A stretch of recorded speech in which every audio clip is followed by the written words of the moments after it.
Hello and welcome to today's Capping Corner. We're going to talk about the Breeders' Futurity at Keeneland. It's on Saturday, and this is a large field. It has 13 horses. I think the favorite's going to be Classic Causeway. He's on the outside, post 13. He broke his maiden impressively by more than 6 lengths at Saratoga. It was a 7-furlong sprint. The pedigree says he's going to go long, but post 13 is really tough. What do you think?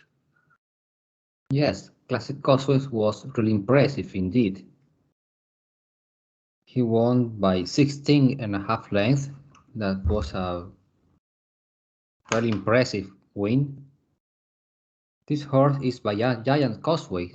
It's really weird to see some Giant Causeway horses these days. And yes, the horse has this pedigree to run all day. The distance is not an issue. The post position is not ideal, but yes, the horse has the talent to beat this group. Right. Let's move on. Let's talk about Don't Wait Up, who is actually my choice. He's in post 5. He broke his maiden at Saratoga 2 in a 6-furlong race. In his career debut, he was second to Power Agenda, and both of his races were 6 furlongs, so he is stepping up to a mile and 1/16.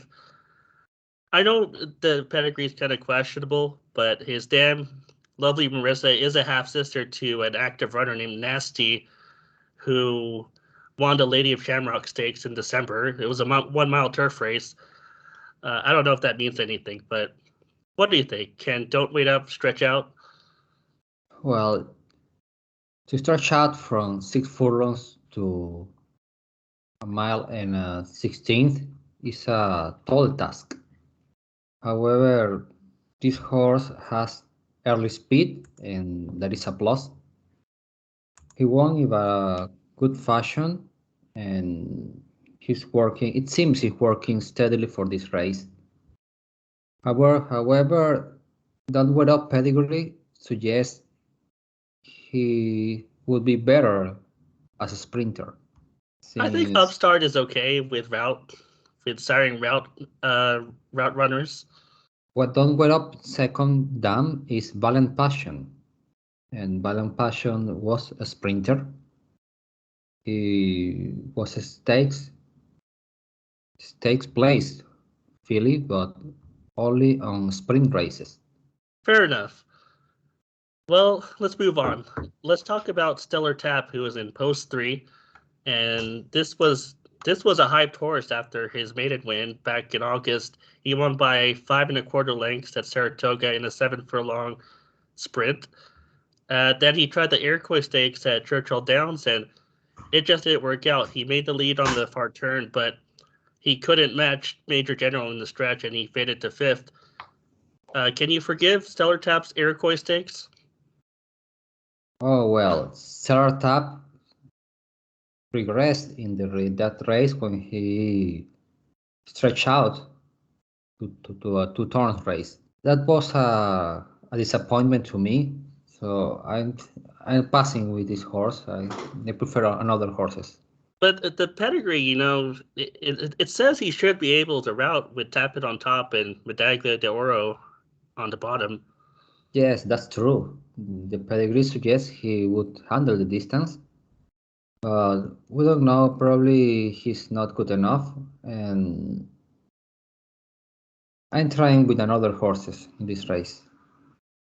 Okay, I think you mentioned Rattle and Roll. He's in post 6, and I like him as an underneath horse. He took 3 starts to break his maiden, but in his 3rd start at Churchill Downs, he won by 3 lengths, and the trainer is Ken McPeak. I don't know, his speed figure was kind of mild for that win. It was only an 86 on TimeformUS. What do you think of Rattle and Roll?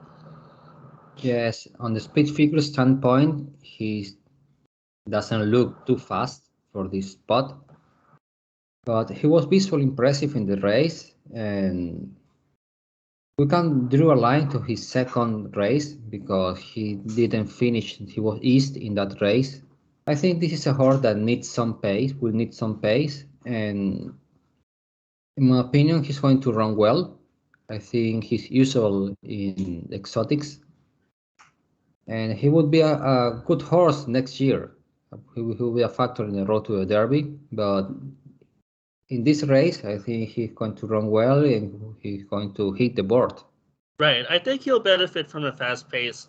The pace in that maiden race that he won was kind of slow. They went in like 24 and I think it was 48 or 49. Sometimes it makes the speed figure hard to figure out for the speed figure makers. So he could be better. We'll see. I'm going to use him in second or third. Let's talk about Double Thunder on the rail. He's trained by Todd Fletcher, and he comes out of a win at Monmouth.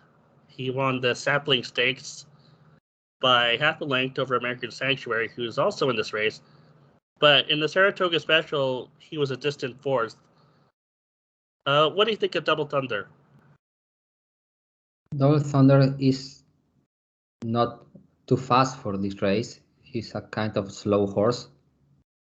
And I think he's going to roll late a bit and he could pick some pieces. A fourth place or third place would be a nice race for this man.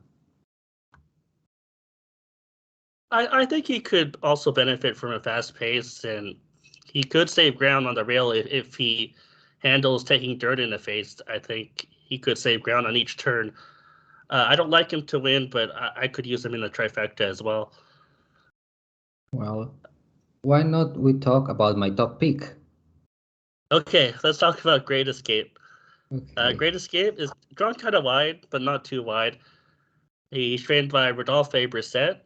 He broke his maiden at Churchill Downs in a 7 furlong sprint by 2 1/4 lengths over Steel Beach.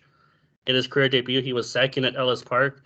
Now, I did watch the Churchill Downs race, and he was whipped a lot in the stretch run, but you said it's excusable because he went wide on the stretch. What do you think? Yeah, that's true. The horse was wide on the stretch, and yeah, he was weak sometimes, several times, but the gallop out was fine. So I think the distance would be okay for him. And he's by Midnight Storm. Midnight Storm was a miler, and lately in the Indian Charlie has been a good one as a Broodmare sire. You normally think of Indian Charlie as a sprinter sire, don't you? Yes, but as a Broodmare sire, he has been producing good horses. For example, lately, Crazy Beautiful, Hot Rod Charlie. Another thing is, according to BRIS, the trainer has a really good percentage going from sprint to route. I will say his speed figure on TimeformUS is pretty good. It's a 99. It's not the highest in the field. It's not that far off the top horses in this race either. So Classic Causeway actually has the high TimeformUS figure at 111. We'll see. Well, remember, those are 2-year-old horses, so these horses can improve several numbers in one race. Right. Okay, let's close it out. My top pick is going to be a Don't Wait Up. If the price is right, I don't want Don't Wait Up as a favorite, but if he's second choice or higher, I will think about betting on him. You have to include Classic Causeway in your pick 4, and those might be the only two I play. I'll probably use Double Thunder underneath. I'll probably use Rattle and Roll underneath. My top choice is Great Escape. This is a horse that could press the pace, and I think that horse has tactical speed. My second choice is Classic Causeway. I think this would be the favorite and the horse to beat. But I'm trying to beat him because the wide post position. And well, my third choice, this is not a choice to win. I think I'm going to use him in exotics, like a trifectas. Is Rattle and Roll. I also can use Don't Wait Up in exotics. Why not? Okay, those are our choices for the Breeders' Futurity at Keeneland on Saturday. Sorry we haven't been doing this every week. We'll see. We'll see when we talk about the next race. Okay, see you next week, probably. All right. See you either next week or we'll see you soon. Okay.